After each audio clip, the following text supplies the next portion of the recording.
In today's recap Manhwa at the banquet, the guests were buzzing about the news that Princess Teresa Squire, who everyone thought was dead, had returned to the duchy. A girl stepped up to the guests. It was the former heir Lady Teresa Squire, known for her nasty attitude. Teresa felt disappointed by the news but hid her disgust. The Viscount noticed Teresa's anger and asked her straight up. The girl threatened to complain to his dad about his words. The Viscount freaked out and started making excuses. The constellations blessed Teresa and called the girl a trendsetter and immersion specialist. "I'm a villain streamer, and everything happening is just this one reverse arena game I gotta play." Your Hearts, the game character, was shocked to find out she was the Duke's daughter.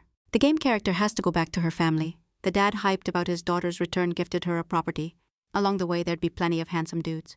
A regular local, the student council VP Damien West, cold but kind.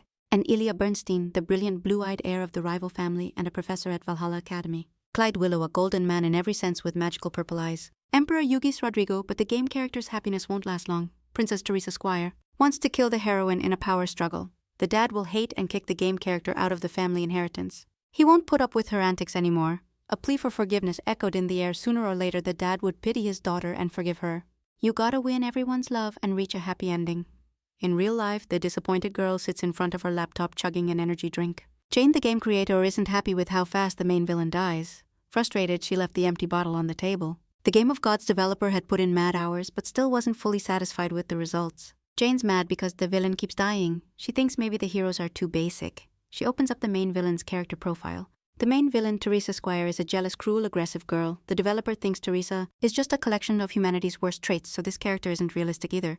Jane's hunting for a way to make the villain feel real. She figures villains aren't even liked by their own family. If a kid's loved in the fam, they're the chosen one. Otherwise, they're tossed into the abyss of hate and malice. Turns out the game creator was hated in her own family. She relates to her game's main villain. The developer pushes aside all her thoughts, grinds hard, and decides to recheck the code. Looking at the game's start screen, the girl felt embarrassed that the number of guys had increased and Teresa Squire had appeared on it.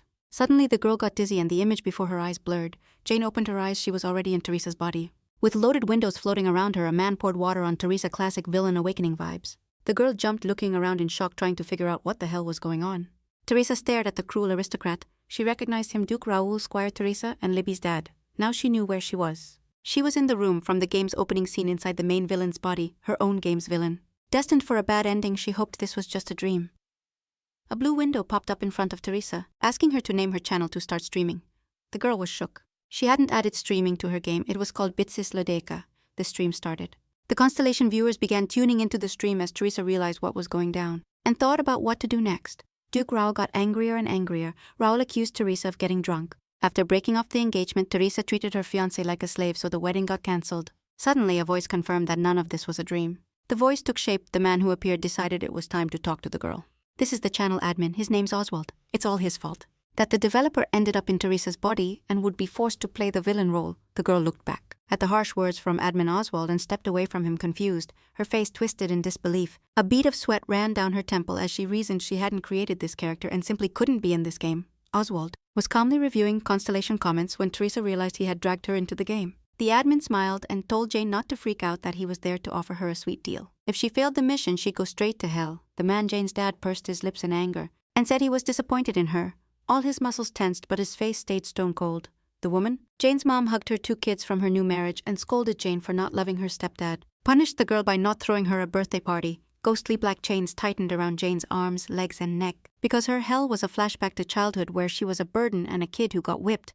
Pure horror showed on the girl's face. Her pupils shrank with fear. Jane clenched her fist tight, holding back the shake while Oswald calmly expressed hope the girl wouldn't lose out. With a flick of his staff, ruby eyes glowing in the light, the admin materialized the game's conditions in front of Jane. When she'd return to reality, lose, she'd die. Oswald crossed his legs in a chill pose and said he was just catching Jane up. The girl dropped to her knees and looked at the admin with disbelief in her gray eyes. Meanwhile, Duke Raoul stood by his office window, asking the servants what was wrong with Teresa. Upon hearing the girl was fine, the Duke covered his face with his hand, wanting to hide from the shame Teresa had brought him by getting drunk. He was disappointed his daughter had passed out. Right after getting up and nervously adjusting his jacket lapels, Raoul reacted skeptically to the butler's words that Teresa was just nervous about the broken engagement. Turns out her dad broke it himself, causing Teresa to grab her chocolate hair in shock and drop to her knees. Teresa spun sharply toward her dad, yelling she knew the Duke hated her but didn't expect him to act like that. The fight left the girl totally drained and she passed out in her dad's arms. Raoul had no choice but to hold his daughter, glaring. The Duke clasped his hands behind his back, thinking Teresa's meltdown was partly his fault, and ordered the butler not to let his daughter leave the estate. The Duke half turned to face the servant. His expression softened as he ordered Teresa's favorite dishes served for dinner as an apology. Meanwhile, Jane kept talking to Oswald. She told him straight up she didn't need a wish costing 1 billion coins. Oswald playfully twirled his staff tip and said Jane could wish for anything she wanted, from creating a new universe to murder and love. Ignoring the girl's words, the admin kept hyping a wish coupon that could make anything come true. Jane covered her eyes from the bright light and demanded to be sent home. Said she didn't need anything else. Suddenly, Oswald appeared behind. Jane gently squeezed her shoulder and said creepily that even that required a wish. The girl turned around and Oswald immediately went back to his throne. The man was surprised Jane didn't take his offer without hesitation. The admin rested his cheek on his hand and clenched his fist on his knee while continuing to convince Jane his proposal was fire. The heroine's eyes sparkled with images of all the male characters in the game. Oswald's main argument was that Jane herself created the game, and it'd be easy to reach the true ending. The admin showed the girl one ending where Libby marries a secondary male character. Jane pursed her lips, her brows furrowed nervously. She was stuck in the villain's body. So I knew that in this situation, this quest would only get harder to complete. The blonde-haired, green-eyed Princess Libby gently tucks a strand of her hair behind her ear and is loved just for breathing while standing in the dark. Teresa nervously grabs her elbow with one hand, eyes empty, made just so Libby can shine against her Libby. In a white dress with her hair down, bathed in light from love and adoration, she stands at the top, and the whole world spins around her. Jane hunched her head and shoulders, nervous and disappointed, thinking Teresa's story ending couldn't be changed. That's how it was written in the code. She didn't believe completing the mission was the only way. Oswald first noticed the emotion on Jane's face and liked it, so his lips curled into a mocking smile. The admin vanished from his chair, stood up and summoned thousands of screens around him and Jane. He stared at the girl and offered her to complete the mission and become part of the game or finish the mission and return to her homeland. To confirm his words, Oswald sharply lifted Jane's head. Resting his chin on his cane, the girl pursed her lips and stared straight into the admin's eyes. Disappointment and anger reflected in the admin's eyes. He said that before Constellation viewers chose violent genres, but now they wanted to enjoy romance. Oswald loomed dangerously over the girl, threatening her not to dare disappoint them all. He ran his hand with deceptive gentleness through the girl's brown hair and said he hoped with all his heart she'd succeed, slowly dissolving into soft purple code elements. Oswald asked Jane to become the best streamer. Waking up at last, Jane in Teresa's body sat on the richly decorated bed with golden monograms pushing the blue blanket off her chest. The maids anxiously surrounded Teresa, telling her she'd been fixed and changed clothes. Teresa gave the maids a blank look, scaring them. It turned out that instead of the maid, a notification window appeared in Teresa's eyes about starting a new mission. Ignoring the maid's apologies, Teresa demanded to know where her father was, to which the maids replied the Duke was in his office. The girl jumped out of bed and in her nightgown headed straight to her father. The maids tried to stop her but couldn't do anything.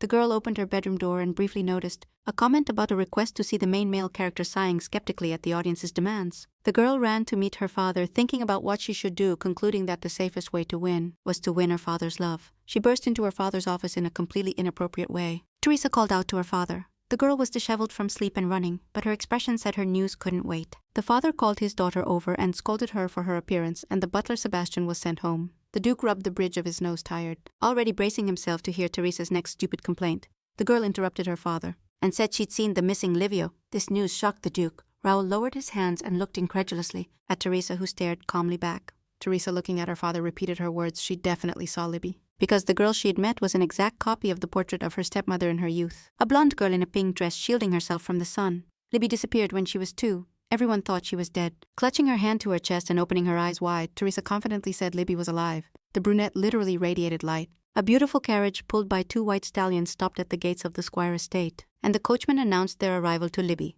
The blonde girl looked out the carriage window, embarrassed and tense. The sight before her shook her imagination. A crowd of people stood in front of the estate entrance, with Libby's parents at the center, her mother pressing her hands against her face in disbelief, and her father hugging and consoling his wife, a joyful greeting filling the air. The mother couldn't, holding back tears of joy seeing his daughter, and the dad just let his face shift a bit, but both were insanely happy to see their girl. Libby stepped down from the carriage, accepting a servant's help, glanced at the crowd and her parents with surprise, her green eyes shining with the hype of coming back. Mom ran up and hugged her tight. Dad approached them chill, but with a soft, happy smile lighting up his face. While the parents talked to Libby for the first time in years, hyped she was alive and well. Teresa stayed on the sidelines like a stranger. The brunette looked at the touching reunion with zero emotion. Not a single muscle twitched on her face a few days ago in her dad's office. Surrounded by flowers and tea scent, she told her dad Libby was alive. The Duke and Teresa locked eyes. Teresa's confident stance made Raoul believe her. A comment popped up in Teresa's head. The crowd was pissed the heroine was acting like that. Teresa gave him a skeptical look and decided Libby's comeback wasn't her problem. In today's recap manhwa, she already pictured herself rocking the academy uniform and demanded the Duke let her roll to Valvilla Academy in exchange for info. The academy itself is the main stage where the game's plot goes down, and where you meet the three main dudes of the game. Raoul looked at Teresa shocked and scared. No clue his daughter would treat him like she treated everyone else. Teresa on the flip side was calm and confident. Livio realized the Duke knew there was no point in lying. The Duke's face scrunched up in his eyes. Info about Livio was worth way more than just a request to study at the academy. The Duke stepped away from his eldest daughter and, leaving the office, told Teresa she was good to go and started prepping her to move to the dorm. Teresa got a bit shook by the Duke's extra words about needing to watch her moves while they checked the data she brought. After Libby's return, they threw a feast, and Teresa, not into gossip or the party, dipped out to the balcony. The girl leaned on the railing, resting her head on her hand, chill as hell. She judged the reunion was pretty touching but way too extra and stiff for her taste. And the stars laughed at that logic. Teresa read the latest comments and was shook that viewers actually bought into the fake science of personality types. She was surprised the channel made just yesterday already had mad viewers. She didn't even have time to answer the fans' questions. Teresa told them to slow down with the questions and warned she'd answer in order and wouldn't spill her plan. Teresa's plan was to reach the game's secret ending that lets her beat Livy and survive. The Duke raised his champagne glass and grabbed everyone's attention, about to announce to all that Libby was back. Raoul wrapped his arm around his daughter's shoulders and happily broke the news. Libby awkwardly pressed against her dad's side, a soft smile blooming on her lips. After the official start of the feast, guests scattered again around the hall and kept gossiping from all corners. Livy got mad props, showered with praise, and everyone was hyped about her comeback while the Duke couldn't find the strength to let his daughter go again. The crowd partied, drank, and danced, the whole estate lit up with joy and laughs. Teresa stepped aside and watched this life celebration. She'd never been and never would be part of something like this. A slight sadness touched her beautiful gray eyes, and one viewer accused her of feeling inferior. Teresa gave the comment a skeptical look and relaxed on a garden bench, scolded the viewer for saying that the girl closed her eyes, and calmly said she had zero reason to be jealous. Libby literally glowed with joy and love. She's the main character made for everyone to love her. A kid came up to the girl mumbling. Teresa got up from the bench and turned to him. She recognized the kid and spoke to him. Libby literally glowed with joy and love. She's the main character made for everyone to stan her. A kid walked up to the girl whispering. Teresa got up from the bench and turned to him. She recognized the kid and called out, but she got cut off by the bratty kid. The green-eyed baby scowled and sized the girl up with a cold stare. Wondering why she was alone on the balcony, the kid clenched his fists tight and squared his shoulders, trying to look more threatening. Then he let out an accusing yell. The kid's the youngest son of Duchess Rosanna, the lady who's always fanning herself. Giuseppe Sky is a magically powerful dude. The Academy got interested in him when he was just 13. He can summon a huge amount of mana and stays chill. Giuseppe looks like a mischievous kitten when he tries to provoke Teresa in a fight. The girl finds it both funny and embarrassing.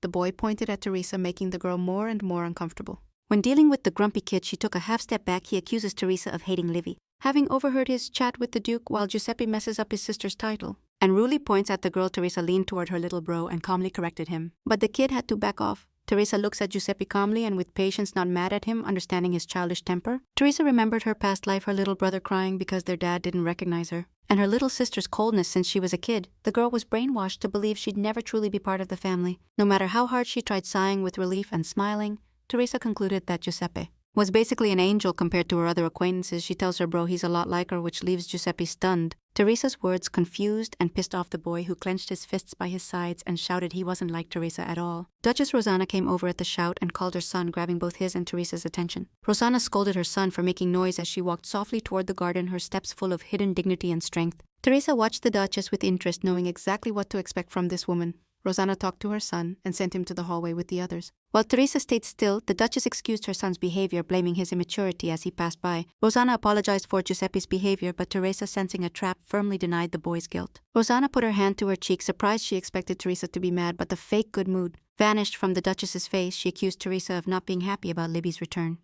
Teresa frowned at her stepmom. In her past life, she'd worked hard to build the Duchess Rosanna's character. Rosanna seems kind and gentle, covering her mouth when she laughs and warmly interacting with people, but in reality, she's ready to kill for her daughter. Behind her back, Rosanna can clean the blood off the knives. After committing a sin, intimidating her stepdaughter, Rosanna, with wild eyes and an outstretched threatening hand, demands the truth from Teresa, smiling and judging, ready to kill her. Teresa prepared to verbally shut the woman down. She smiled sweetly, crossed her hands over her stomach, and calmed Rosanna down, telling her she plans to leave the estate, which the girl insists isn't a threat to Livy. Rosanna stepped away from Teresa and asked again, shocked, while the wind blew away the tension that had built between the Duchess and Lady Teresa. Teresa gave in without a fight and admitted Rosanna's victory. She acknowledged Libby would be the heir. Shock ran through Rosanna's body. She expected Teresa to be the main obstacle to Libby reaching the top. Back in her room, Teresa didn't even look at the Duchess, who watched her closely. The young woman told her stepmom she was leaving the estate. The Duchess had nothing to add but sensed a thread of conversation in Teresa's words. But the girl sounded way too sincere, so the woman decided to wait a few days. Teresa entered the room and yelled at the servants, not understanding what they were doing. She scolded them for being slow, but there wasn't a hint of anger on her face. She ordered what and where to put things. Teresa was strict but not rude to the servants. This wasn't her usual behavior. One of the maids called the girl. Teresa was surprisingly calm. The girl crossed her arms and asked what the carpet was made of. When she learned it was wool, she ordered it placed on the floor. Teresa rubbed her neck tiredly and watched the servants. She'd been up since morning, preparing Libby's room since she's already hungry. The kind commentator asks Teresa to eat and promises to toss her some coins. The girl remembers that the coins are important to her too. Teresa calls the maid, who scared drops everything she's doing and heads to her lady. The maid is sure she's gonna get punished, but Teresa remembers the maid's name and asks her to bring food. The girl casually called the maid by name, totally catching the other maids off guard. Jaws dropped. A scary silence took over the room. The maids thought Teresa was about to curse. Teresa felt embarrassed by the vibe in the room. A bead of sweat ran down her cheek. She guessed the servants' thoughts, and to their surprise, Teresa calmly told the housekeeper that she was going to study in her office and would wait for lunch there. The servants whispered behind Teresa's back as she left, realizing how complicated villain life really is. The girl shut the office doors and looked at the books she had to read. Teresa opened her status window and saw that although her magic was top tier, she lacked intelligence. Studying her stats carefully, the girl convinced herself everything was exactly how she created it. A notification window popped up in front of Teresa, who bit her finger thoughtfully, signaling that the viewers were curious about what she was thinking. Leaning over the books and flipping pages, the girl replied she was thinking about her performance. Teresa summoned a magic orb, a purple glow, that gently wrapped around the girl's delicate hands. The princess cast a spell, and the orb started growing, confirming her magic level was high. When Teresa looked at the magic spark, magical stars of joy reflected in her eyes. The audience praised the happy girl, really enjoying watching her reaction to the magic, embarrassed by all the attention. Teresa dispelled the magic and happily muttered she could use magic without training. Teresa discussed her stats with the audience and concluded that since she was doing great with magic, she needed to focus on boosting her intelligence. Teresa started reading the book aloud thoughtfully and discovered that the magic in this game is based on certain techniques. Looking and studying the book's pages, Teresa concluded that magic is like math. The higher the magic level, the harder it gets. Reading the books with joy and hype, Teresa was convinced magic is super logical. And the girl literally glowed with this knowledge. The constellations, annoyed but happy, demanded the book-buried girl explain her game plan, thoughtfully scanning the pages. Teresa started answering the viewers' questions, saying having a huge mana pool doesn't make someone a strong mage. Teresa already pictured herself as a powerful sorceress, reasoning that you gotta have mad intelligence to use high-level magic. The audience hummed in approval and told Teresa that at this rate she could save the world. To which the girl flipping pages replied she wasn't interested in that stuff. Teresa's thoughts were interrupted by the maid, and the girl had to put the book aside and turn to face the newcomer. The maid informed the Duke's daughter that she'd brought food. There were still traces of nervousness on the maid's face, but her lady's calmness made the job easier without too much fuss. The girl asked Maid Penny to put the food somewhere. The maid was confused, noticing all surfaces in the room were covered with books. Penny's nerves exploded and she almost started crying. Trying to explain her discomfort, the maid trembled and the tray in her hand shook. Teresa calmly looked up from her books and asked the maid if she was okay. Suddenly someone's voice was heard. Someone praised Penny, and the girl, with tears in her eyes, straightened up and looked behind Teresa. An older woman head maid, Miranda, entered the room and asked the girl if something was bothering her, nervous about Miranda's presence but hiding her feelings. Teresa finally put the book down. The calm and cold maid approved that Teresa didn't need anything, but expressed surprise that the girl remembered the maid's name, the one in question. Penny shyly straightened up and fixed her posture. The girl was embarrassed to accept praise from her strict boss. Miranda told Teresa she was about to get up from the floor and train Penny, who had caught the mistress's attention harder than the others from one side. Teresa heard the quiet whispers of the other maids. The girl felt encouraged but didn't turn around. The maids whispered that it was empty and honorable that Penny had caught Teresa's attention.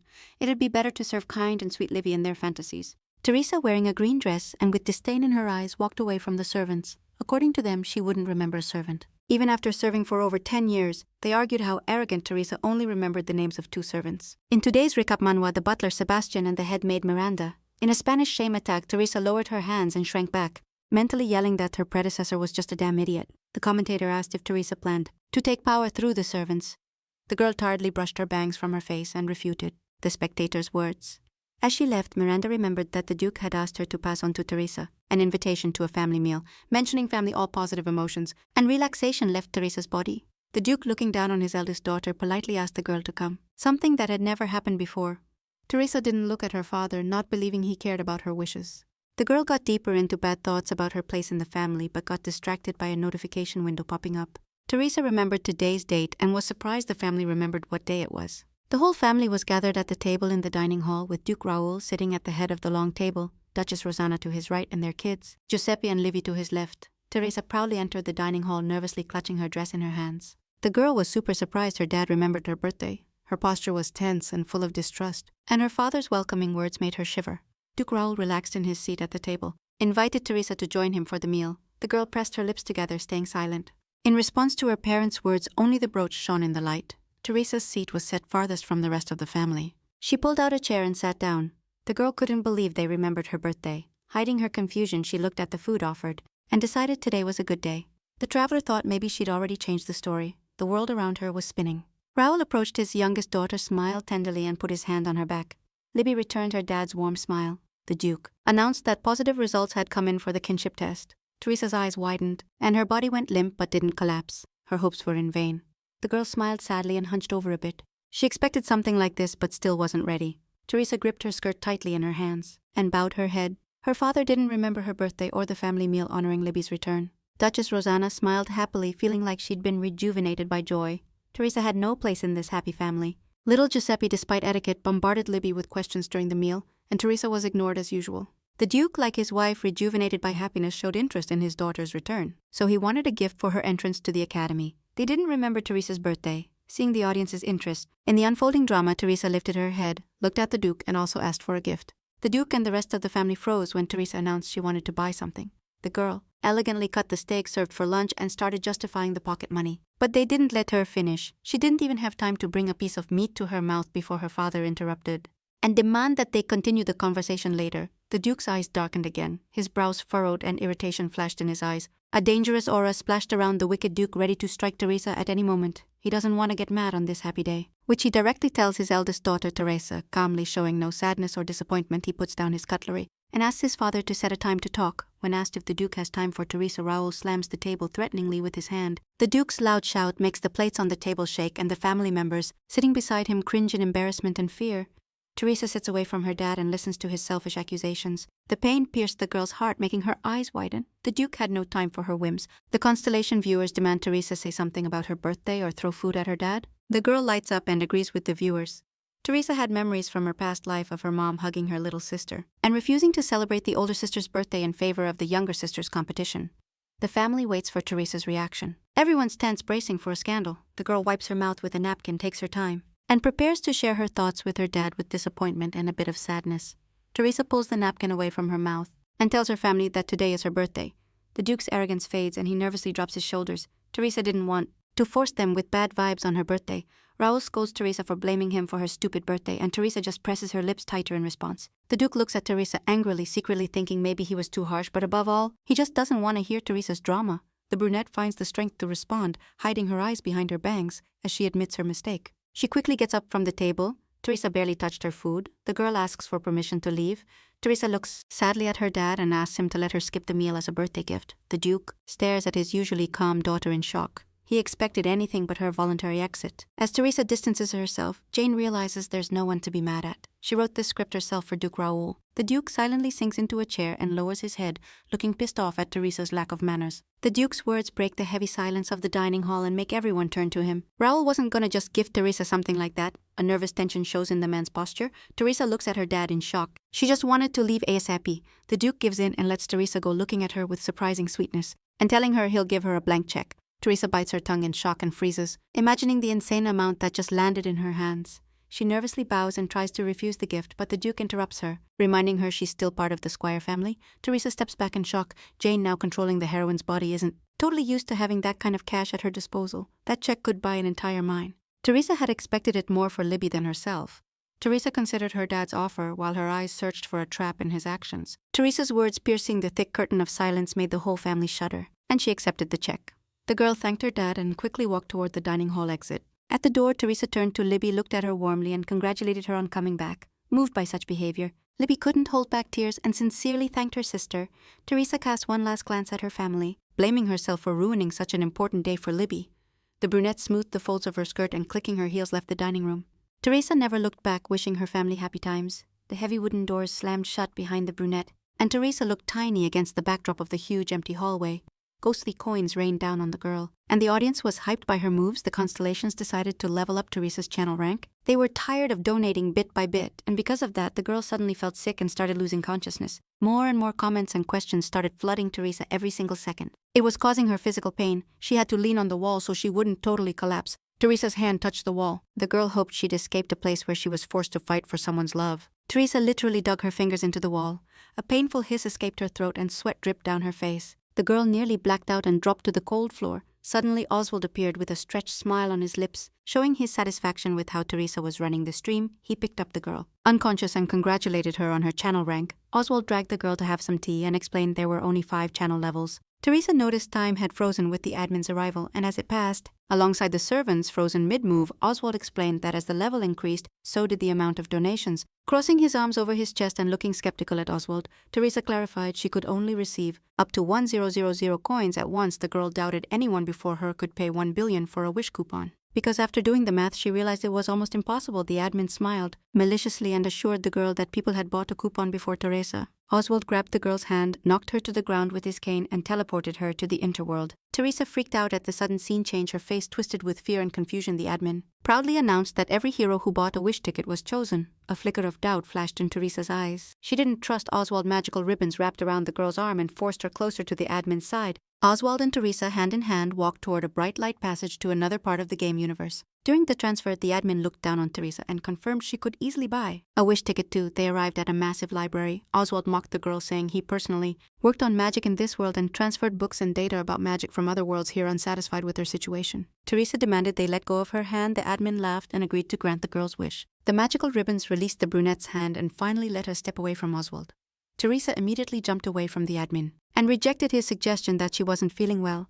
Teresa shot Oswald a suspicious look and tried to cast a spell, but it didn't work. Looking at Oswald calmly reading Teresa mentally, exclaimed she didn't get who this admin was. Noticing the girl's gaze, Oswald smiled and noted her activity. Teresa clearly felt better. It turned out Teresa postponed her sickness just because she needed to quickly get the required amount of coins once again. The girl asked the admin what his specific purpose was. Teresa crossed her arms over her chest and shared her observations with Oswald. She was sure he had visited her for some reason. The admin smiled and replied he didn't need anything from Teresa. Oswald, as the channel admin, was obligated to check on his protege's status. There was nothing scary or unusual about that. The admin placed his hand on the books and hung it over the girl. He looked threateningly at Teresa and announced the audience was hyped whenever Teresa and he interacted. Oswald's eyes lit up with a dangerous blue fire. His aura literally started suppressing the girl. The brunette tensed and pursed her lips, ready to defend herself from the admin's attacks. Oswald, like a predator who caught his prey, invited her to come closer. The girl swallowed nervously, realizing the admin was several steps above the constellations. Oswald moved close to the girl's face and grabbed her waist, stopping her from moving or backing away. The admin is the god of the game multiverse. If he gets bored or wants a change of scenery, Teresa will wreck the game world and the unlucky developer Jane with just one move of her hand. Oswald stepped back from the girl. She was scared. The brunette clenched her fist tight, afraid of the admin. Oswald took a step away from the girl, disappointed. He was convinced Teresa had no intention of playing with him as a friend. Teresa sympathized with the admin, but admitted she was scared and didn't want to deal with him. Oswald looked at the girl with understanding. He didn't deny that he scared her. Teresa kept her fear under control on the outside, but her eyes showed horror and distrust. Oswald looked at the girl with satisfaction and appreciated her honesty. There's no point hiding anything from Oswald. He's an admin. He's a god who sees through everything and everyone. Oswald knows exactly what Teresa thinks and feels she knows perfectly well. All his skills and level. The manager stroked her cheek with deceptive softness. Teresa froze in fear and stared at the man's hand. Oswald's lips stretched into a predatory smile as he loomed over the girl again. Jane was just his toy. He felt nothing for her. The admin finally announced that Jane no longer existed and only Teresa remained. It was time to get back to the game world and continue the story. Oswald snapped his fingers and teleported the girl to the game world. Time resumed its flow. The servants started moving again. The admin reminded the girl she had to play the role assigned to her. Oswald's hand moved dangerously close to the girl's face and neck. Teresa swallowed the lump in her throat as the admin whispered in her ear that the constellations would only return if she kept acting according to the script. Oswald stepped away from the girl's side and turned the corner down the hallway toward the estate. Teresa followed him, but around the corner. In today's recap manhwa, there were only 2 maids cleaning the windows. Disappointment at her own powerlessness showed on Teresa's face. The servants thought the lady's displeasure was because of them, and immediately started apologizing hurriedly and clumsily. The maid, still apologizing, admitted she had broken some dishes and quickly began cleaning. The clarity in Teresa's eyes faded. In the last seconds, she decided she had to destroy Oswald. At that moment, Duke Raoul was walking down the hall accompanied by his loyal butler Sebastian. Teresa collapsed to the floor right before the Duke's eyes, whose eyes widened in shock and concern. At that very moment, Raoul ran to his unconscious daughter, who lay limp on the floor. The worried Duke, bathed in afternoon sunlight, sat by his daughter's bed and asked about Teresa's condition. The doctor put his instruments in a big bag and announced the girl was fine and already asleep. Teresa was lying calmly in bed. She had fainted from dizziness, and after taking medicine, she'd feel better. Raoul scolded the butler for putting Teresa in the side room, but Sebastian wasn't to blame for that. The girl had chosen it herself. Raoul looked at his daughter with a mix of tenderness and confusion. He was surprised that proud Teresa had picked a small abandoned room. For the first time in years, the Duke thought about his attitude toward his eldest daughter. He worried he hadn't paid enough attention to the girl. Sebastian started calming him down, looking at his daughter's face, lost in a restless sleep. The Duke kept rethinking Teresa's behavior. Raoul felt something strange toward his eldest daughter. His heart sank in a weird way. The Duke remembered how Teresa had acted at lunch. He thought it was a new way she was messing with his nerves. But Teresa suddenly became very different from before, and Raoul concluded the girl had simply grown up. Nervously rubbing the bridge of his nose, Raoul fell into deep thought and began recalling Teresa's childhood. The Duke didn't even notice how Teresa had transformed from a sweet kid into an adult woman. He looked one last time at the girl, who frowned restlessly while sleeping bathed in the setting sun. Raoul left the girl alone, deciding she needed peace and quiet. As soon as Teresa woke up, the crowd bombarded her with comments and questions demanding immediate answers. Teresa didn't know her father had seen her fall and was worried about her condition. Spending time by her side while she slept, the viewers were entertained with donations, which Teresa found weird and pointless. 3 girls entered the room, Teresa's personal maids, and asked how their lady was feeling. Getting out of bed, Teresa asked the maids to help her get ready, and the servants agreed without question. The maid in a teal dress started styling Teresa's hair. At that moment, there was a knock at the door. The brunette wondered who it could be. She got up and let the caller in, with a face twisted by slight disbelief and worry. As soon as Teresa gave permission, the workers entered the room carrying new furniture. Beautiful furniture quickly found their place in the room. Teresa shivered in shock and froze, thinking about what was going on. She didn't get who, and more importantly, why workers were being sent while they placed new furniture and removed the old. Teresa asked what was happening and who ordered the interior makeover. The worker replied they were acting on the Duke's orders, who cared about Teresa's dignity. At first the girl doubted, but realizing everything was free, she didn't complain. Although the Duke's concern seemed strange, she calmed down, deciding that since this act of generosity was unprecedented and had come to her, she wouldn't turn it down. Teresa was invited to go out to the garden. Right in front of the gazebo, an emerald-colored carriage was waiting for Teresa. The Duke, Raoul, had gifted Teresa the ride as a birthday present. Teresa couldn't believe what was happening and asked the butler again. Sebastian told her it wasn't a mistake, the carriage really now belonged to Teresa. Teresa was embarrassed. She had already received a cash check. A carriage was too much. Without thinking, she shared her thoughts with the butler, closing her eyes calmly. The butler relayed the Duke's words, that the carriage was really a birthday gift. Sebastian told confused and suspicious Teresa that the Duke considered the carriage a necessary gift for her 22nd birthday. Teresa still hadn't given up on the idea that a carriage was too much. Originally, no one gave Teresa a carriage. Teresa was distracted from her thoughts by her father's voice announcing these were all her birthday gifts. The Duke, Duchess, and Giuseppe came out to the garden. Raoul asked about Teresa's well-being. This day really turned out good, just like the girl's health, which Teresa immediately told her father. The girl was surprised that her father regretted forgetting Teresa's birthday. Her thoughts were interrupted by her father's question asking if she liked her gifts. The girl took the soft blue skirt of her dress in her hands, placed her hand on her chest, and bowed. Smiling sweetly, Teresa looked down and thanked her father, expressing her joy. The father looked at his daughter, embarrassed. He couldn't believe that the aggressive and insolent Teresa behaved with such tenderness and docility. The girl looked carefully at the Squire family, and her gaze fixed on little Giuseppe. The green-eyed boy watched the carriage with interest. He clung to his mother even though he really wanted to run to the ride. Teresa realized that was the age when little kids started getting into all kinds of cars. The girl leaned toward Giuseppe, looked at him tenderly, and let him get closer to the carriage. The boy shivered in fear. In response, Teresa pressed the golden handle of the carriage, asking the boy if it was his first time seeing a carriage. When the carriage door opened, the interior appeared before Teresa and Giuseppe. Teresa calmly examined it, and Giuseppe looked at everything with admiration.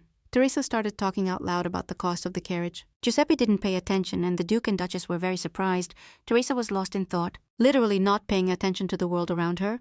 Standing next to the carriage, the girl carefully examined the simple but high-quality construction of the ride. Teresa felt embarrassed by her behavior, blushed, and realized she had strayed way off script. The audience called her a nerd. Giuseppe looked suspiciously at his big sister and demanded to know how he knew. The sound of footsteps distracted the boy, and Tessa Giuseppe happily looked at the man who appeared. Teresa turned around and also noticed the man who had appeared. It was Livy who arrived, the blonde awkwardly fixing a strand of hair behind her ear. Teresa couldn't ignore the carriage's design. She personally designed it for Libby in her past life. Libby looked at Teresa awkwardly, clearly hiding something behind her back in her hand. Libby approached her sister and enthusiastically told her the carriage was beautiful. Teresa felt uncomfortable talking so close to her little sister, but didn't dare to distance herself from the main character of the game. In fact, Libby didn't even look at the carriage. The blonde's full attention was on Teresa. Teresa thought she should head back to her room, which surprised Libby. Libby reached out to the brunette, not wanting her to leave. Libby grabbed her older sister by the elbow. Her whole vibe showed she wanted to get closer to Teresa. The blonde handed her sister a small white box. The gift looked totally ordinary. It was a late birthday present. Teresa realized what was going on and wondered what she should do. This was a familiar scene for the girl who had been there. Libby had to give Teresa a little keepsake and the brunette had to refuse without even looking inside the box. The time traveler wisely decided it was better to accept the gift. Otherwise, she could be straight up sentenced to death. Teresa accepted her sister's gift. The brunette politely asked permission to look. Inside the box, receiving a nod.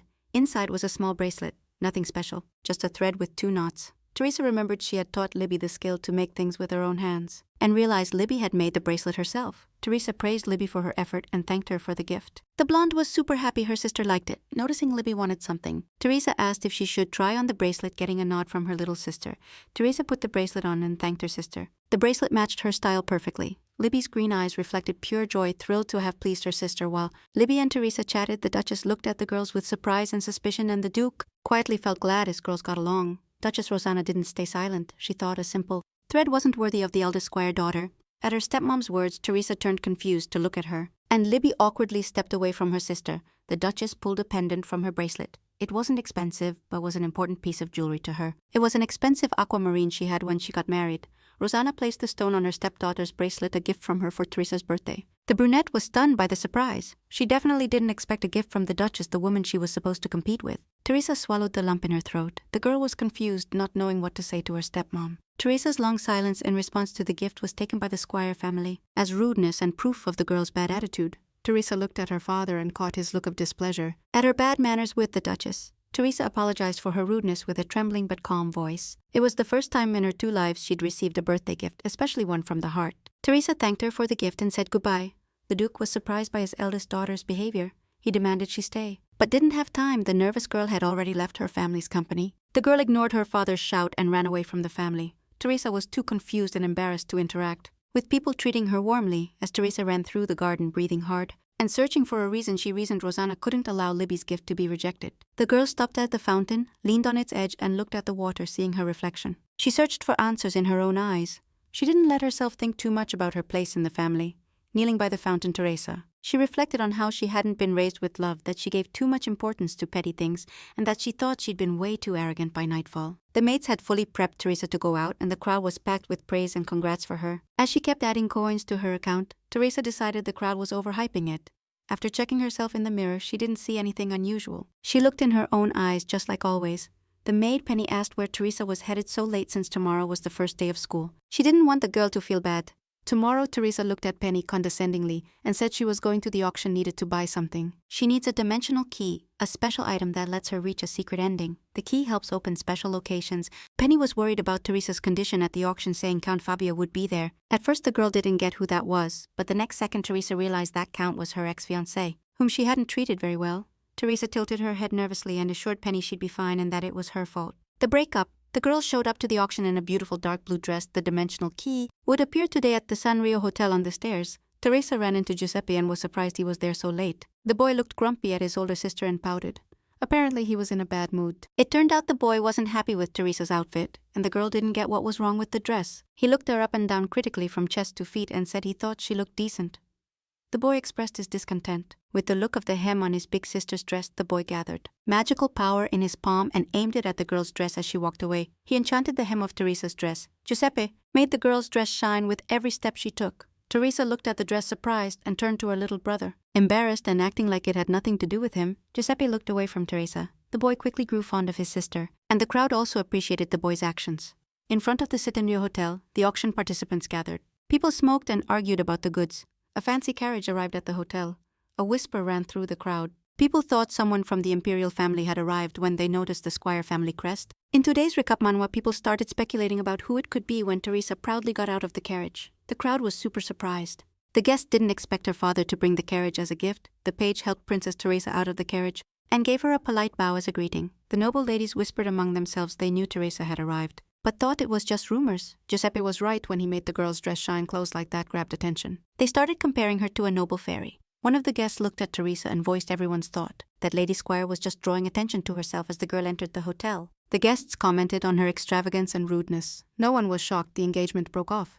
Teresa didn't care about the rumors behind her back. She had a clear goal: get the dimensional key. Teresa's gaze made the guests who had been judging her freeze and fall silent. The girl's beauty and majesty made them think. Teresa decided not to get carried away by the rumors. She was sure those people would soon interfere with her. She was mad a little character that she, as the game creator, didn't even remember, didn't dare stand in her way. Teresa called Eloisa, one of her servants, as the girl approached her lady. Teresa decided violence wasn't the answer but couldn't just let it slide. Lady Squire ordered Eloisa to tell the gossips she'd make sure their names got wiped off the aristocrat list.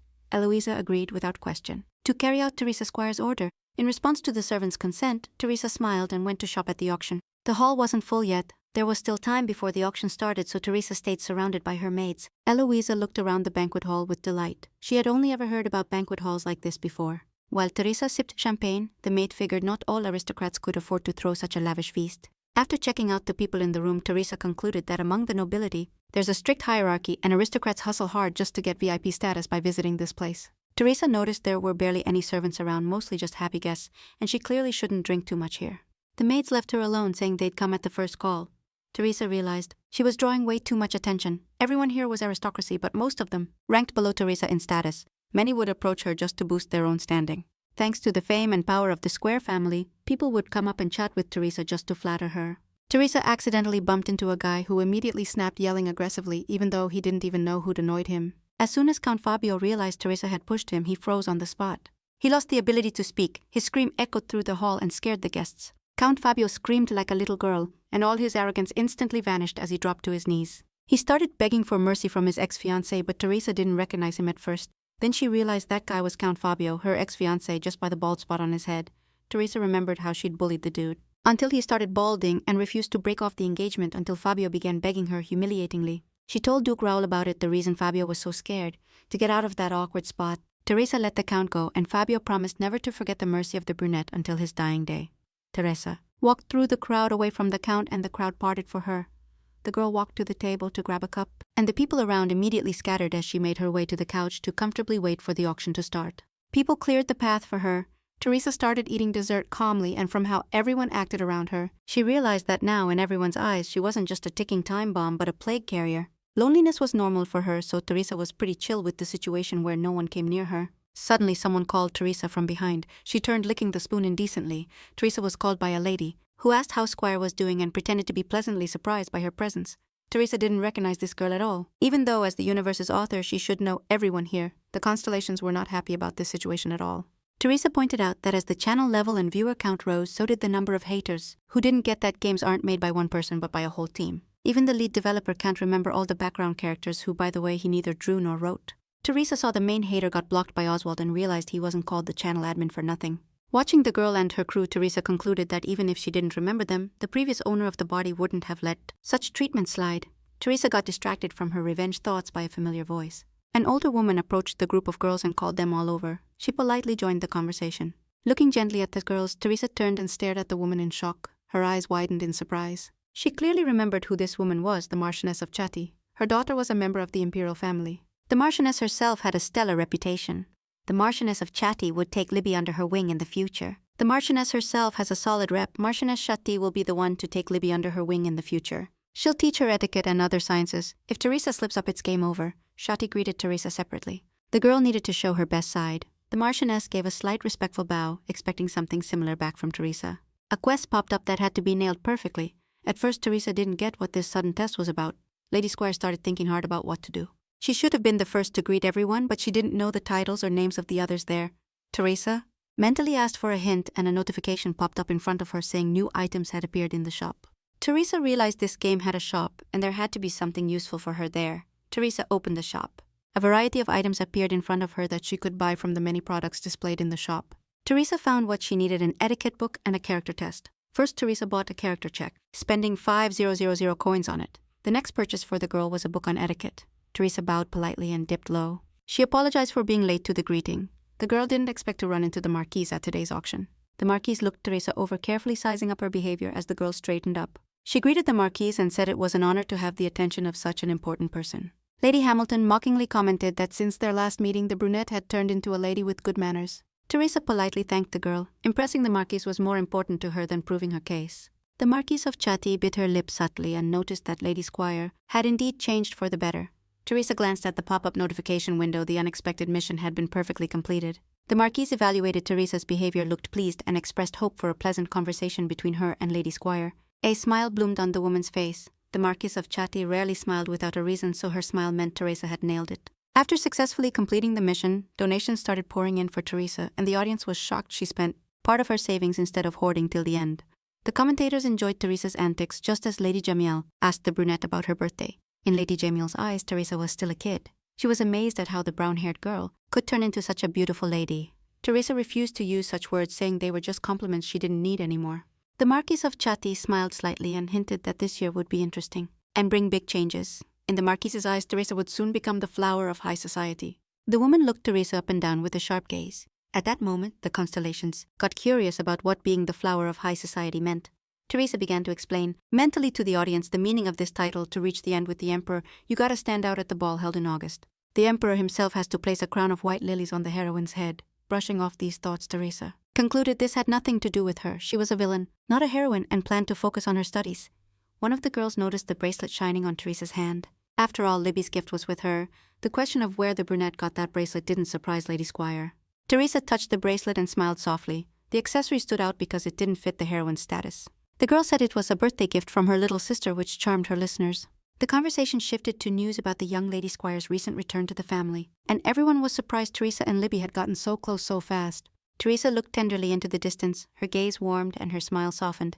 She recalled Libby's image when she was younger, hope shining in her eyes as she handed Teresa a box with a gift. The brunette honestly responded that anyone who saw Libby couldn't help but be smitten by the image of a sweet, kind blonde. There was a pause in the conversation as everyone enjoyed the warmth radiating from Teresa's tone. Lady Squire slumped awkwardly, thinking she'd been too sentimental. The Marquise reassured Teresa, saying she remembered her sister, and once again that night, Lady Chatty smiled at the villain, the girl in blue. She also remembered her little sister from Teresa's words, and all the girls started chatting about the days they spent as kids with their sisters, their fights and games. The Marchioness pointed out that sisters can fight and make up 100 times a day, and there's nothing weird or bad about that. Sisters are each other's best friends. Looking Teresa in the eyes, Lady Chatty added that she hoped she and Libby could also have each other's backs. Teresa hesitated but said she'd try to make something like that happen, though she thought a warm relationship with Libby was impossible. Just as the girl was about to leave, Lady Jamiel stopped her and took Teresa's hand. The girl said she was grateful to the old lady, the lady's shield maiden, for unlocking for her and everyone there the memories of a happy childhood surrounded by family. Teresa started denying she did anything as positive comments and donations began rolling in. To keep the crowd hyped, Teresa had to agree with Lady Gale's words and accept the thanks. Finally, the auction kicked off, and bit by bit it was time for the dimensional key to find its buyer. Teresa watched from the balcony as the price and the auctioneer announced that a lot from an anonymous sponsor was up for sale in a box. A golden box on red velvet cushions sat center stage, holding the item Teresa needed. The magic contained in the key was unknown to most. No one knew what it held. Teresa heard the starting price was 300,000 galleons and thought that was a fair price. Rumors started spreading through the hall. The name Magic Key is definitely curious, but it's just an old key. Someone raised the bid to 400,000. The host asked if anyone was willing to raise it even higher or the key would disappear. Teresa raised her hand and caught the host's attention with clear words. She was ready to up the bid. Teresa set the price at 1,000,000 galleons. The host's voice wavered, confirming the bid. Teresa's face in front of him was expressionless. A wave of sighs and whispers ran through the auction participants' rows, and everyone couldn't help but turn to look at Teresa. Her calm face lit up with impatience when the host announced the lot would go to Teresa Squire for 1,000,000 galleons. When Teresa got home, she decided to put her plan into action and show the crowd why she needed the key. Talking to the audience and feeling their hype, Teresa pulled the key out of the box. The magic key shone in the light. The girl said she picked this room for a reason. She happily waved the key, showing it off to the constellation viewers. She inserted the key into the lock and the room lit up with a bright light coming from the lock behind the door that opened after using the key. There was a vault of magical items. The girl finished reading the spell and stepped into the vault. What she saw shocked all the viewers. Teresa explained that the vault that opened was the secret stash of the previous Duke of Squire. It could only be opened with the dimensional key because both the room itself and the key are Easter eggs hidden by the developers. The commentators were hyped and Teresa started searching for something specific in the treasure chest. The girl pulled out a silver brooch with an amethyst. Teresa activated the spell on the ancient brooch. It wasn't just decoration but a key to a pocket dimension. Teresa looked happily at the brooch glowing with magical flame. The commentators worried about what would happen to all the stuff in storage if the Morena lost the brooch, but Teresa laughed and assured them the brooch was linked to its owner and couldn't be lost. Teresa was glad the audience liked the game rules and that the questions had ended. In today's recap manhwa, in fact, the dimensional key opens 2 Easter eggs, the vault and the secret ending, joyfully reading the comments. Teresa thought happily that all the constellations believed the key only opened the treasure. At this stage, the game training was over. Tomorrow, the real game would begin in Teresa's case for life. In the academy library, a white-haired dude was chillin' on the windowsill, keeping a close eye on what was going down in the Valhalla Academy garden. Today was the first day of the semester, so there was a lot to see. Teresa's carriage pulled up at the academy's entrance. Catching everyone's attention with its fancy vibe and beauty, Teresa and Liv stepped out of the ride. The blonde started looking around with curiosity. Liv, seeking backup, glanced at Teresa as she walked over. She let out how hyped she was that they'd be studying together. Liv admitted she was scared about what was next because until recently, she didn't even know she had magic or belonged to the Squire family, and now she's a student at the country's top magic academy. Teresa stared thoughtfully at her sis.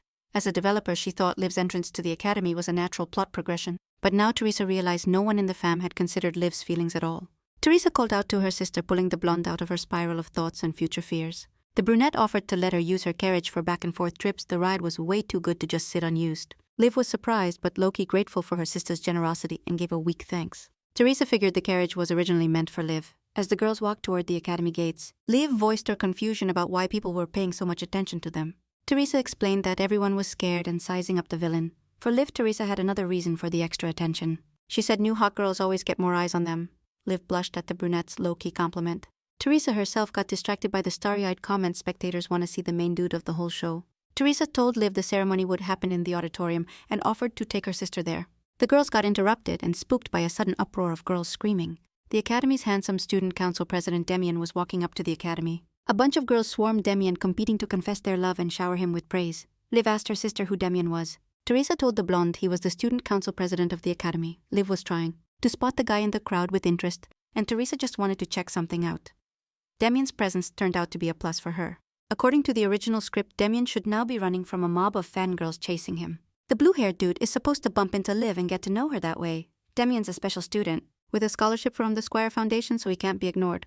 Teresa stayed quiet, hoping Demian would meet Liv and give a sweet scene. Suddenly, Demian doesn't bump into Liv but crashes into Teresa herself. Worried he pushed the girl, Demian asks Teresa if she's hurt. Teresa stares at him in shock, smacks his head thinking Demian should have bumped into Liv, not her.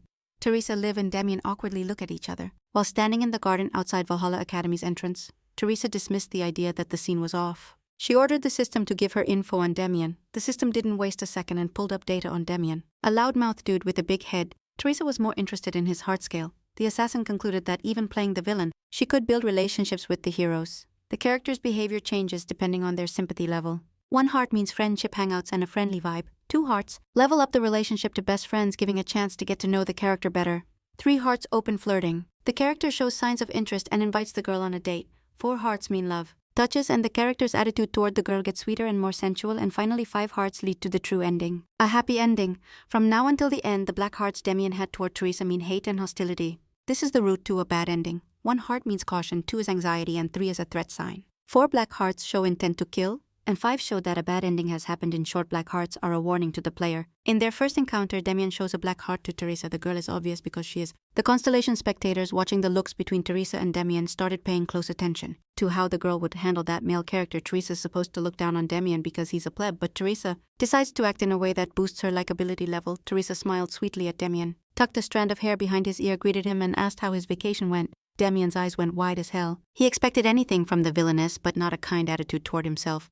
Demian noticed Teresa was in a good mood today. The girl said there was a reason for that. Teresa signaled Libby to come over and introduced the cute blonde to Demian. Libby dropped her hands embarrassed and looked away with her green eyes when Teresa introduced her to the student council president. The reason Teresa was happy was the return of her little sister Libby herself. She started a convo with Demian and introduced herself. The guy awkwardly greeted her back while the blonde and the blue-haired guy talked. Teresa decided that even if she couldn't win his sympathy, she'd avoid death by being kind to Demian. Demian noticed something off about Teresa's behavior and looked at her with suspicion in his yellow eyes, hiding his embarrassment and self-interest. Teresa asked Demian if he was going to help organize the entrance ceremony. Teresa compared Demian's self-view to a programmer spotting a small but crucial bug in the code. The brunette smiled sweetly at the guy, pushed Libby towards him, and asked him to accompany her little sister to the first-year student meeting spot. Demian agreed to help Libby get to the meeting place, but noticed one thing. The guy looked at Teresa angrily and asked how she knew he'd help with the entrance ceremony. Damien's glasses slid down in surprise, and he asked Teresa again how she knew he'd help with the initiation ceremony. Looking at the guy's face, Teresa laughed mentally. As a developer, she knows even more. Smiling at the young man, Teresa said everyone knew about his role in today's event. Teresa tried again to hand over Libby's responsibility to Damien, but was cut off by an angry scream. A pink-haired girl approached the trio. Breathing mad, clearly came to get back at Teresa. Libby nervously glanced over her sister's shoulder. While Teresa recalled the person who interrupted them, Mimosa Brown arrived, saw Teresa and Damien had bumped into each other and were talking, and demanded the eldest Squire lady back off Damien in Valhalla. The fundamental rule is equality, but even here few could afford to talk to Teresa on equal terms, much less be rude to her. Only Mimosa Brown allowed herself to talk casually with the eldest daughter of the Squire family. Mimosa Brown is as much a villain as Teresa. Her mom is the Emperor's sister. So Mimosa is part of the imperial family. Her amethyst eyes show imperial blood runs through her veins. Mimosa shoved Teresa hard on the shoulder, pushing the brunette away from the blue-haired guy. Lady Brown decided the villainess dared to flirt with Damien. The guy got nervous and uncomfortable because Mimosa reacted so aggressively to a simple chat with him. Teresa grabbed Mimosa's hand with hers and squeezed it gently but firmly, stopping the physical aggression. The brunette smiled sweetly, greeting Mimosa like they were friends, not rivals for unofficial power at the academy. Mimosa pushed the brunette away in shock and jumped back, ripping her hand from Teresa's palms. The eldest daughter of the Squire family introduced her little sister Libby to Mimosa Brown and asked her not to bother the blonde in the future. Teresa leaned into Mimosa's ear, reacted way too aggressively to just a simple chat with him. Teresa grabbed Mimosa's hand, squeezed it gently but firmly, stopping the physical aggression. The brunette smiled sweetly, greeting Mimosa like they were buddies, not rivals fighting for unofficial power at the academy. Mimosa pushed the brunette away, shocked, then jumped back, ripping her hand out of Teresa's grip. The eldest Squire sister introduced her younger sis Libby to Mimosa Brown and told her to back off the blonde from now on. Teresa leaned into Mimosa's ear and whispered a threat if Libby got offended. The brunette couldn't promise the offender's safety. Mimosa jumped back, scared and mad. The brunette dared to threaten a royal family member. Teresa calmly stared at Mimosa. Actually, she warned Lady Brown to watch her back. Pink-haired Livy is above the imperial family because she's the main character in the game. If Mimosa Brown dares block Libby's path, she's definitely dead. Teresa, Libby, Mimosa, and Damien were surrounded by a crowd of academy students. The students were arguing that Teresa and Mimosa were fighting again, all because Squire Senior greeted Damien. Someone mentioned Teresa was the president of Clyde's girlfriend club, which caught the girl totally off guard. The girls said Teresa only had eyes for Clyde and that the brown-haired girl would never pay attention to anyone else. Teresa blushed. All her arrogance got knocked down. Clyde's girlfriends aren't just a club, they're a legit fan club in Valhalla. There are only 2 fan clubs for main characters, Clyde's girlfriend fan club, the Clydians, and the second fan club is all about Damien. The girls call themselves Damien worshippers. Demise is the second name. Teresa's the president of the Clydians. And Mimosa leads the Demise. They're from different factions, so they became enemies. The traveler thought embarrassed. He hadn't thought this through better when writing it. Now he's low-key ashamed of himself, Teresa, and these pointless fan clubs. Libby was worried because her sister started acting weird. She asked Teresa if she was okay. The brown-haired girl quickly tried to calm the blonde down. Teresa calmly told Libby not to worry and sent her to Damien, which made Mimosa mad AF. Lady Brown yelled that Teresa didn't dare send her sister to Damien. Teresa even had to cover her ears because Mimosa was yelling so loud. Scared, Libby hid behind her sister's shoulder. Teresa started looking for a way to ditch Mimosa, and during this convo, the girl noticed Professor Ilya Bernstein from Valhalla Academy walking by. Teresa realized this was a perfect chance to escape Mimosa and leave Libby and Damien alone. Teresa suddenly put her hands on Mimosa Brown's shoulders, making the pink-haired girl freeze up a bit. Teresa cheerfully said she was going to meet the professor, but totally forgot about Mimosa grabbing her arm. Dragging the confused Mimosa along, Teresa pushed Mimosa, who cursed every way possible, away from Damien and Livy. Damien looked at the girls confused. On the way, Mimosa accused Teresa of going crazy and daring to use physical force on her. The professor stopped hearing the approaching shouting. Mimosa went silent, embarrassed when she realized they were near the professor. Ilya, the broad-shouldered professor, looked at the girls, and for a second both Brown and Squire got scared. The professor's stance didn't change, but his gaze showed calm and goodwill. Ilya asked the girls what was going on. Mimosa got scared and could only say the professor's name, while Teresa calmly looked at the man. Brown hid behind Teresa's back, and the brown-haired girl calmly turned to the professor, greeted him, and asked about his future specialization. The professor frowned slightly, thinking. Professor Ilya invited the girls to his office, heading there before them. Mimosa said she had a meeting with her scientific supervisor out of fear. The professor let her go. Mimosa Brown walked away from Teresa and the professor with an angry look, while Teresa smiled at the pink-haired girl. Ilya looked gently at the student, telling her to come up to his office. Teresa confirmed the professor's words and immediately asked for info about the character Ilya Bernstein. A window popped up with info about him next to the professor. The sympathy sensor was completely empty compared to Damien's black heart. It's just a twist of fate. But Professor Ilya Bernstein requires a special approach, and luckily, Teresa knows what that is. Ilya Bernstein opened the office door and let Teresa go in first. Commentators noticed Ilya hates the Celestials and asked Teresa why. Teresa got mad at the narrow-mindedness. But Professor Ilya Bernstein needs special handling, and luckily, Teresa knows exactly who Ilya Bernstein is. Ilya opened the office door and let Teresa go in first. Commentators noticed Ilya hates the Celestials and asked Teresa why. Teresa got pissed at the narrow-mindedness and stereotypes from that commentator and started explaining slowly.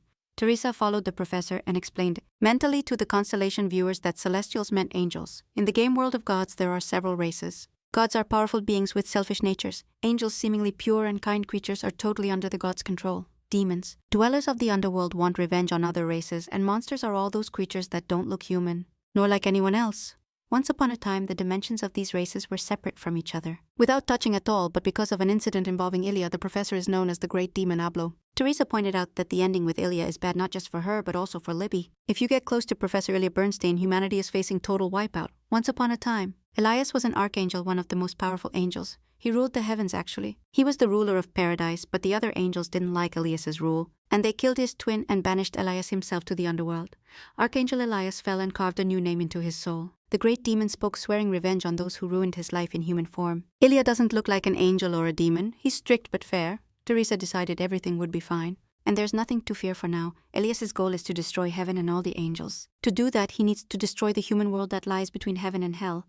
Now Teresa won't regret a thing. In today's recap Manhwa, she doesn't care about this world. The main thing for her is to get back to reality and be Jane again. The professor called the girl. He'd waited way too long while Teresa thought about her backstory. Ilya hates wasting time, so he demanded Teresa finally tell him what she's interested in. Teresa apologized to the professor. Her words and expression reminded the girl that she was here to learn more about her specialty. Teresa jumped a bit. She was kind of nervous in front of the professor. An angel and a demon in one person? The girl handed Ilya the book and said she didn't understand a couple things in the textbook. She just made up that excuse, but honestly what she didn't get wasn't totally fake. Just by looking at the open book in Teresa's hands, the professor realized it was a second-year textbook.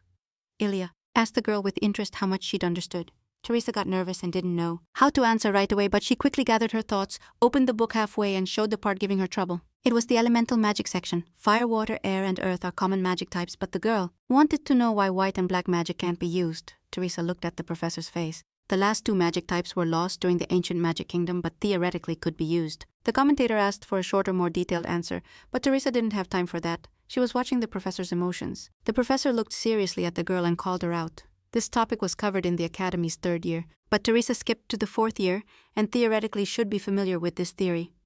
Teresa turned away from the professor embarrassed and thought she might not graduate. The professor asked if the girl understood everything else. Ilya decided to test the knowledge of a student who just got a little embarrassed. He asked her a question about the magic manifestation process. Teresa was nervous about the sudden test but didn't test the professor's patience. She explained that magic is a mix of magical language and runes, but magical language and runes aren't everything. To get magic, you need to add mana to the mix. Creating magic is like programming, which is why Teresa is interested. Ilya asked Teresa the last question, looking at her calmly. He realized the inquiry was just an excuse. With a voice that didn't tolerate lies or excuses, he demanded the girl tell him the real reason she called him. Teresa immediately realized the professor had caught her.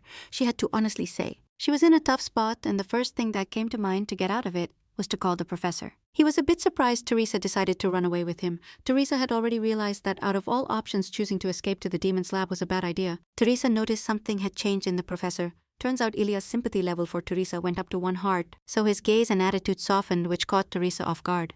Ilya gave Teresa several extra lit books and let the girl come to his lab if she had any questions.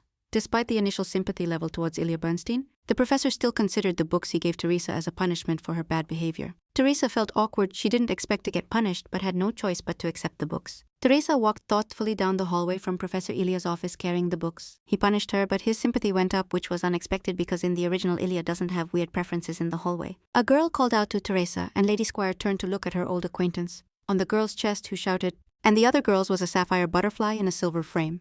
The girls greeted Teresa warmly and happily. They were hyped that Clyde's girlfriend fan club was back together. Teresa noticed a silver butterfly decoration on each girl and remembered that was the main symbol of the Clydians. The girls told Teresa, one by one, how bored they were without her, and yet they still prepped new merch. The girls noticed Teresa arrived at the academy with her sister. They noticed Libby's beauty, but in their opinion, the blonde was still nowhere near Teresa's level. Teresa laughed with the girls and asked them to be nicer to her little sister in Clyde's fan club. Stock everyone acts like villains and bullies Libby, but since Teresa's the boss of this crew, she can stop them from harassing Libby. The main problem is Mimosa. She won't submit to Teresa that easily, so we gotta find a way to stop her from mocking Libby. Teresa sighed, thinking about it, already tired of coming up with ways to keep Libby safe and herself along with her. Teresa thought about how she needed to somehow get rid of all the fan clubs to clear the way for Libby's love. The girl snapped Teresa out of her thoughts, noticed the books in her hands, and immediately realized it was Professor Ilya punishing her.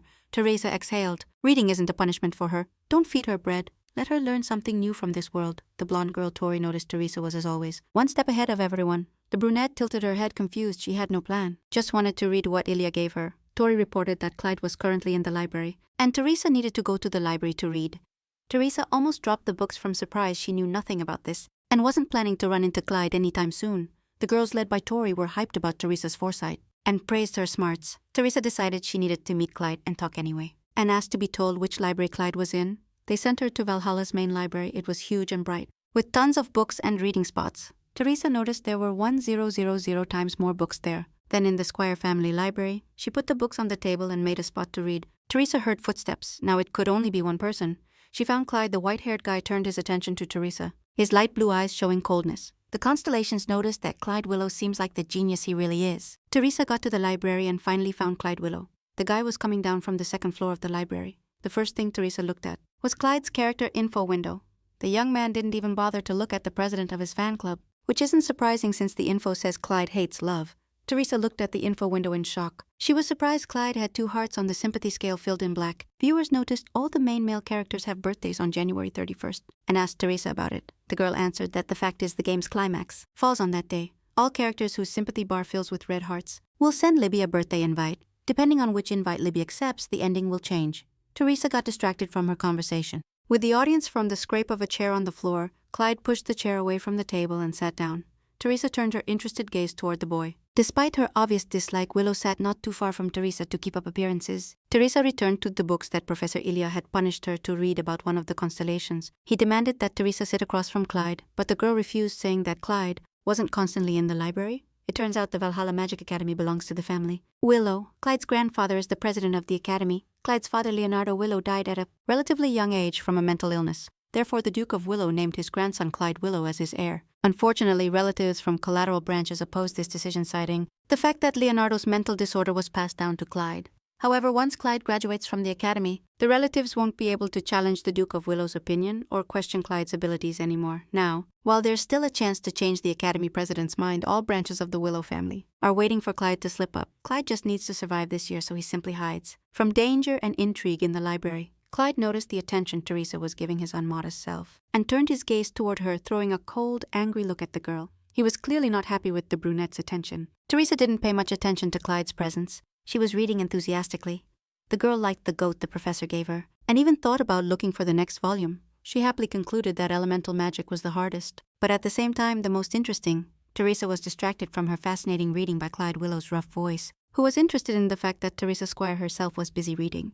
He looked at the girl and gloated that Teresa had to follow him to the library even though before they couldn't bring her there, not even under threat of death. Teresa decided for herself that if she stayed close to the main male characters, Libby wouldn't be able to catch up to them, and she explained to Clyde that she just wanted to focus on her studies this year. Clyde slammed shut the book Teresa was reading, dismissing her talk about studying as a weak excuse. The guy loomed threateningly over Teresa and demanded she shut up. Clyde was irritated by the nonsense and lies that in his opinion Teresa was telling. Now the time traveler thought Clyde was acting cruelly, although maybe his predecessor was getting what he deserved. Teresa apologized to Clyde without fully understanding what was going on. The guy didn't take the brunette's apology seriously, so if Teresa was really sorry, he advised her to quit school, which enraged the girl. The brunette decided he was acting like a spoiled brat. Teresa looked directly at Clyde while one of the onlookers reasoned that if she left the academy, the game would be over, and Teresa couldn't allow that or else she'd die. Teresa said it would be hard for her to quit her studies. Her calm and polite tone surprised Clyde. She promised to show up less before the future academy president, agreeing with the crowd that if she left the academy, death awaited her. Teresa's words amused Clyde, and he couldn't help but laugh. Clyde even leaned in and laughed, which took Teresa by surprise, who found the guy's reaction strange. Clyde accused Teresa of lying because she requested to live in the dorm next to his. The guy looked at the girl rudely and condescendingly. Teresa's eyes widened in shock. She didn't fully understand Clyde's train of thought and was scared by his tone and rudeness. Clyde continued accusing the girl of being the dumbest, wildest, and most selfish person he'd ever met while continuing to pressure Teresa. The brunette realized that Clyde had fully grasped the essence of his predecessor, but the guy kept pushing Teresa Squire. Clyde doesn't get why Teresa keeps chasing a guy who rejects and straight up disrespects her.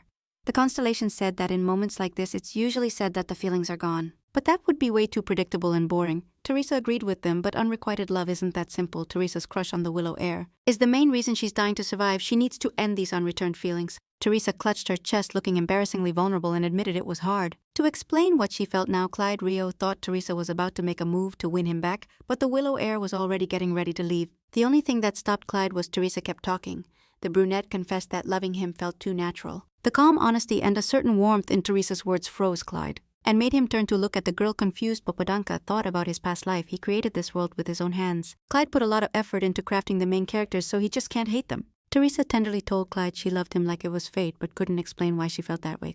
Willow felt like he'd been hit in the head and sank into a pit of shock. Over and over, something inside Clyde cracked and shattered, and he started pushing Teresa even harder.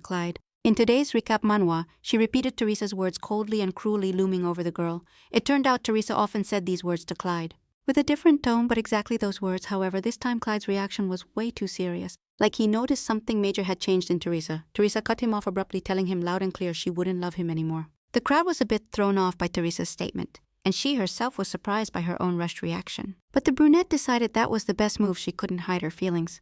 Teresa admitted she couldn't hate Clyde. She smiled softly and reached out her hand for a handshake, suggesting to Clyde they just ignore each other and live in peace. Clyde stayed silent and quickly walked away from Teresa. He turned around and left that library room, distancing himself from the very changed Teresa. Teresa felt uneasy because Clyde left without even answering, and the constellations wondered if Teresa might have just lied to Clyde. The girl started picking up her books and said lying to the treasure isn't that easy. Clyde walked fast down the hallway, almost running, his footsteps echoing in the silence of the huge halls. A low growl started building in Clyde's chest, and the guy grabbed his head, baring his fangs. He stopped abruptly in the middle of the hall. A crowd of thoughts raced through his mind, quickly replacing each other. The boy's blue eyes turned red, his hair was messy, and the main thought pounding in his brain was he couldn't get how Teresa could do this, how she could suddenly refuse to love him. Clyde's inner voice woke up and started analyzing the new Teresa. Clyde's alter ego appreciated Teresa's pure feelings and noted that before, the girl's confessions only made him feel sick. Teresa's soul seemed changed. A sublime kind of love the brunette now feels is sweet and charming. The voice in Clyde's head tried to say Teresa would now fight for her dream till death, but Clyde silenced his inner buddy. Meanwhile, Teresa kept telling the Starfield audience why Clyde shouldn't lie. In fact, Clyde is half human, half demon. Clyde is half demon. The inner voice got mad at being silenced. It pushed Clyde. The boy's reflection smiled, accusing Clyde of still thinking of himself as human. It was revealed Clyde was the son of his succubus, a seductive demon, and Leonardo, a human. People would never recognize him because of the demonic nature he inherited from his mom. Clyde lowered his hand toward the black magic portal. In his hand was a glowing, magical amulet ball. Pushing away the darkness, he pulled it to his chest and squeezed it tight. Clyde was clearly pissed and upset. As Clyde channeled mana into the amulet, the darkness around the boy started fading away gradually. The red and black tentacles of Clyde's demonic essence finally began releasing their grip under the moonlight. The last words of the young demon double were heard that day. He was pissed because Clyde was pushing him away. Another curse aimed at his demon brother slipped from the hero's lips. It was time for Clyde to chill. Teresa walked up to the dorm, which turned out to be a separate 2-story building. Teresa looked with amazement at the majestic spot where she'd be crashing for the next year. The girl stepped into the room. She'd been warned it was run down, but honestly the hostel looked pretty chill. Teresa wanted to grab a snack. Right then she spotted a note from one of her maids. Clever Eloisa handed Teresa a sandwich. Teresa tossed her books on the table. Finally the day was done. The girl collapsed tiredly on the bed, wishing the day would end chill and peaceful. The girl found the strength to get up. She was gonna grab a snack, then read a bit, and finally crash. Unfortunately, the girl's plans weren't about to happen. A familiar voice asked how her first day at the academy went. The admin, Oswald, decided now was the time to drop by Teresa's. The brunette's face twisted in fear, a chill running down her spine when she heard the voice of the unexpected annoying guest, Oswald. Oswald grabbed the sandwich from Teresa's hands and looked at the snack with disgust, at which point Teresa stepped back scared in front of the channel admin. Oswald looked at the sandwich like it was some inedible thing, not just bread and salad, but some kind of toy. The dude threw the food bag on the floor. Now the sandwich was totally ruined. Oswald gently scolded Teresa for not eating right, and the girl clenched her fists in anger. She really wanted to smack the guest. Oswald took Teresa's hand with fake softness. He accused the girl of not eating well. Teresa shuddered at those words. Teresa announced Oswald had turned the commercial back on. The brunette watched every move of her interlocutor closely. The admin kissed the girl's hand and praised her thanks to Teresa. Interview requests keep rolling in one after another. With a snap of his fingers, Oswald swapped Teresa's academy uniform for a gorgeous gold dress. The scene changed, and Teresa found herself at a table in front of Oswald with a variety of fancy dishes laid out. The admin smiled, but the excitement didn't reach his eyes. He motioned for Teresa to sit at the table. Teresa felt embarrassed and asked straight up if Oswald really just wanted to eat something with her. Oswald grinned slyly and said that sharing a meal would clearly look like a boring pastime to the public. Oswald snapped his fingers, and the world around Teresa spun like a top Thousands of viewer comments popped up in front of the girl. She didn't expect so many people to be interested in hearing her. Teresa didn't even have time to realize what was going on. The screams of thousands of commentators gave the girl a headache. She made a pain gesture and messed up her hair with her hand. The admin confirmed the obvious to the viewers. They really love it when she's on air. Teresa laughed skeptically and glanced sideways at Oswald, noticing that the constellations were crazy about the admin. Teresa compared the audience to Clyde and Damien's fangirls who keep chasing Oswald's attention, even if their crush doesn't show anything back. Oswald moved behind Teresa again, proving he was the one in control. Teresa swallowed nervously. Her body froze with fear and her legs gave out. Oswald, like a gentleman, pulled up a chair for Teresa and announced that the comments Teresa had seen before had been censored. The manager pointed at the dish prepared, especially for Teresa, and hinted that she should have noticed there were more coins than donuts. Teresa stayed silent at Oswald's words. She actually did notice that the number of coins she had was always way higher than the number of comments. Oswald popped open a bottle of red wine and poured the girl a drink, warning her he usually didn't stoop this low, but that the situation called for it. The admin figured there was nothing wrong with an interview over a meal. Teresa eyed the glass filled with red liquid suspiciously. Teresa looked at the plate served for dinner and noticed Oswald. He was trying to look decent despite his attitude, throwing a condescending glance at Teresa. Oswald. He started explaining that before joining the stream, viewers read the description and sometimes even the game guide. The streamer has to drop important info to the constellations but can't spoil the whole game plot. While Oswald was talking, Teresa watched him closely. Her eyes showed a complex thought process. Teresa figured out that the constellations only know general info about the gods' game. The viewers don't know the real identities of the heroes or the endings. The admin asked them to keep that in mind. Elia flashed a predatory smile and asked to update the viewers. Teresa hid her eyes behind her bangs. She didn't want anyone to see her emotions. She had no choice and started her story. Teresa began with the story of Professor Ilya staring at her plate but not touching the food. The girl said Ilya isn't a man but a fallen angel turned demon who wants to turn the human world into a second demon world. The human world separates heaven from hell, kinda like a transfer station. Teresa imagined what the human world would be like if Ilya made his plans real, if the human world turned into hell. Then the whole world would literally become a blazing hell. Oswald clarified that the great demon meant the demon king. The man thoughtfully touched his chin, and that didn't mean Ilya could destroy this world in the blink of an eye. Teresa looked away thinking about his words. She remembered her team thought the same. That's why they set some restrictions. Teresa chose a metaphor about life in water and on land. You can't live in both places at once. Same goes for Professor Ilya. Due to limits, he uses a human body to stay on Earth. Like a diving suit, Teresa revealed excitedly that lower-ranked demons use contact with humans to bypass restrictions. Oswald lifted his head hand, signaling interest, and smiled. Pleased with her choice of metaphor, Teresa squinted. A sweat drop ran down her temple. She didn't get it when the admin managed to sit back down. The admin smiled arrogantly, saying that for a simple sandbox game, a game with hell and heaven, this was way too complicated. Teresa was embarrassed. Her creation was appreciated for the first time. She turned away from Oswald. Embarrassed, she started to justify herself with a chatty voice, saying the gods' game was above all a mental RPG. Teresa admitted she hadn't planned a well-thought-out world. Oswald closed his eyes and suggested moving to a more important and interesting topic for the constellations. Oswald summoned images of all the main characters from the gods' game and asked Teresa for important info for the audience. Today she met the 3 main male characters and listed their key traits. Oswald clasped his hands, chuckled, and addressed Teresa with a mysterious voice. The channel admin, with eyes glowing predatory, rudely asked which of the 3 heroes Teresa liked the most. Oswald asked who was closer to Teresa's ideal guy, Clyde, Damien, or Ilya. Teresa pursed her lips and gave an unexpected answer. She didn't like any of them. This disappointed Oswald, and a spark of anger started to flare up again in his eyes. Teresa understood why the admin was unhappy and gave an answer. Way too indifferent for a romance stream.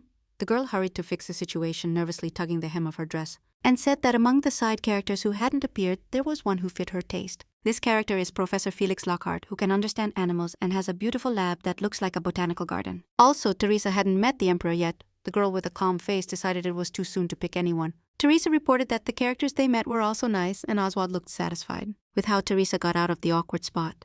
Teresa admitted with a serious expression that she couldn't help but love all the characters. Ever since she created them, Teresa nervously gripped the hem of her dress until the fabric creaked. The heavy vibe freaked her out and made her jittery.